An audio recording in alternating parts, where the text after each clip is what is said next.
Depuis l'ouverture des marchés de l'électricité et du gaz naturel, vous êtes un peu perdu. Avec ce magazine, nous allons vous aider à comprendre les offres des différents fournisseurs, vous guider dans vos démarches et vous dire comment faire en cas de litige. C'est juste une question d'énergie. Aujourd'hui, chaque consommateur peut comparer sur le plan national les offres entre plusieurs fournisseurs d'électricité et de gaz naturel. Qu'est-ce que ça change? Tous les consommateurs de gaz et d'électricité ont la possibilité de choisir différents fournisseurs. Ce n'était pas le cas avant, puisqu'ils étaient consommateurs soit d'EDF, soit de GDF. Aujourd'hui, il existe 10 fournisseurs en électricité et 4 en gaz. Ce qui est nouveau, c'est qu'il existe deux types d'offres sur le marché de l'énergie.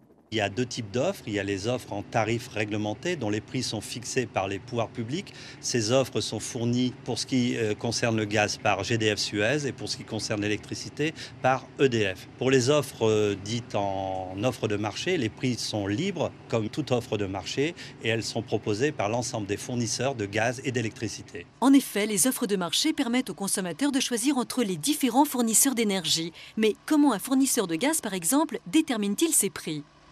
Altergaz est un fournisseur de gaz naturel, nouveau sur le marché depuis mi-2007, et a choisi de proposer des offres par rapport aux tarifs réglementés, tout simplement parce que c'est un repère, c'est une référence aujourd'hui. 10 millions de consommateurs de gaz naturel ont ce tarif historique, et donc il nous a paru très simple et transparent de faire une offre qui se présente sous forme d'une remise par rapport aux tarifs réglementés. Désormais, la répartition des rôles entre fournisseurs et gestionnaires de réseau est différente. Le fournisseur d'énergie, c'est avec lui que vous avez un contrat de fourniture d'énergie, c'est à lui que vous payez la consommation de votre énergie et c'est à lui que vous vous adressez pour toute intervention à faire chez vous, une mise en service, un relevé de compteur. C'est à votre fournisseur que vous vous adressez. Les distributeurs acheminent l'électricité ou le gaz naturel depuis le site de production jusqu'à votre domicile, à travers des câbles électriques ou des canalisations souterraines pour le gaz. Comprendre sa facture, régler un problème ou encore changer de fournisseur d'énergie sont les questions auxquelles sont confrontés tous les consommateurs. Audrey s'occupe de gérer les factures et elle aimerait avoir quelques explications. Alors voilà, à la maison, c'est moi qui paye les factures d'énergie, notamment d'électricité. Et en fait, il y a beaucoup de chiffres indiqués et on n'y comprend pas grand-chose. Et ça serait quand même intéressant qu'on puisse me l'expliquer. Audrey reçoit Émilie Jodzi qui travaille pour Énergie Info, un site internet indépendant d'information sur l'électricité et le gaz destiné aux consommateurs. La consommation sur votre facture est estimée de deux manières différentes, soit en termes de consommation réelle, soit en termes de consommation estimée. La consommation réelle, c'est celle qui est relevée sur votre compteur par un agent. La consommation estimée est celle qui est basée sur vos consommations passées. La facture peut être en version papier ou numérique. Le consommateur doit en obtenir au minimum une chaque année. Le fournisseur doit délivrer au minimum une facture pour l'année. Peu importe le fournisseur d'énergie, qu'il soit dans le secteur du gaz ou de l'électricité, il doit effectivement respecter ces dispositions qui sont, je dirais, informatives lorsque vous recevez votre facture. La facture détaillée peut aussi permettre de comparer ce que propose chacun des fournisseurs. Le site internet Énergie Info a mis en place un outil simple, un comparateur d'offres. Lorsque vous êtes sur le site Énergie Info, vous avez quelques informations rapides à renseigner, telles que votre code postal, par exemple. Quel est votre code postal ? 6236.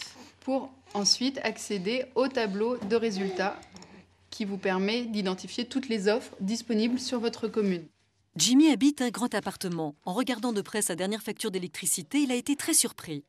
Bien sûr, ma dernière facture d'électricité, je me suis rendu compte que mon fournisseur d'énergie m'avait facturé bien plus d'électricité que je n'en avais consommé.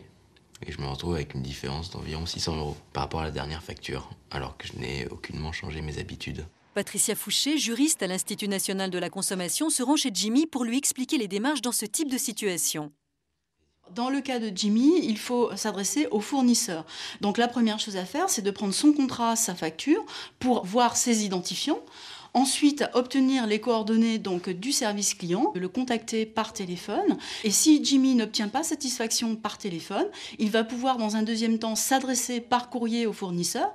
Il trouvera les coordonnées par exemple du service consommateur également sur sa facture et sur son contrat. Très important, faire une photocopie du courrier avant de l'envoyer et envoyer donc ce courrier en recommandé avec accusé de réception. Cette démarche est absolument nécessaire pour pouvoir se constituer un dossier. Ce dossier servira pour poursuivre ensuite le recours. Aujourd'hui, on peut changer de fournisseur en restant dans le même logement ou à l'occasion d'un déménagement. C'est ce que Guillaume a choisi de faire. Frédéric Offre du site Énergie Info le conseille.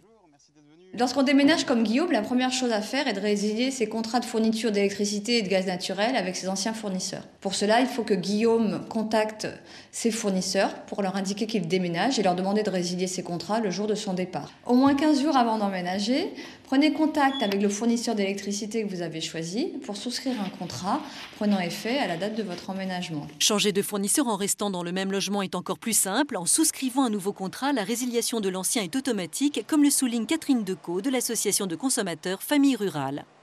Changer de fournisseur n'est pas une opération compliquée en soi, car le fournisseur que le consommateur souhaite rejoindre s'occupera de toutes les formalités.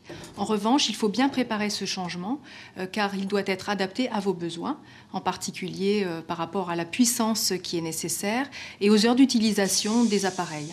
Il peut arriver qu'un désaccord survienne entre un fournisseur d'énergie et un consommateur et que sa réclamation ne soit pas entendue. C'est ce qui est arrivé à Nuno Da Silva, qui a reçu une facture injustifiée de 1 300 € à la suite d'un changement de compteur d'électricité. Au vu de cette facture énorme, j'ai contacté le centre d'appel de mon fournisseur d'énergie afin qu'il m'explique à quoi était due cette facture. Je n'ai pas eu de réponse et dès lors, j'ai pris contact avec le médiateur national de l'énergie. J'ai constitué un dossier avec toutes les preuves que j'avais déjà envoyées au préalable à mon fournisseur d'énergie. Le médiateur national de l'énergie informe et conseille le consommateur sur ses droits. Il propose des solutions aux litiges qui peuvent exister entre fournisseurs et consommateurs de gaz ou d'électricité. En cas de difficulté avec son fournisseur, le consommateur doit d'abord le saisir, si possible par recommandé. Si le consommateur n'obtient pas de réponse dans le délai de 2 mois, ou si cette réponse ne le satisfait pas, il saisit le médiateur national de l'énergie par courrier qui doit être accompagné des factures, des pièces échangées avec le fournisseur, de façon à ce que nos services puissent procéder à une analyse approfondie du dossier. Nous formulons une proposition de solution donc au litige, en fait une recommandation, et celle-ci est adressée aux fournisseurs et aux consommateurs. Mais le fournisseur n'est pas obligé de suivre ces recommandations, même s'il doit rendre des comptes dans un délai de 2 mois. Grâce au médiateur de l'énergie, Nuno Da Silva a pu régler à l'amiable son problème de facture, comme 90% des consommateurs qui font appel à ses services. La recommandation du médiateur était de 100 € plutôt que les 1 300 € demandés avant. Et en bout du compte, j'ai même eu un avoir de plus de 90 € de mon fournisseur d'énergie.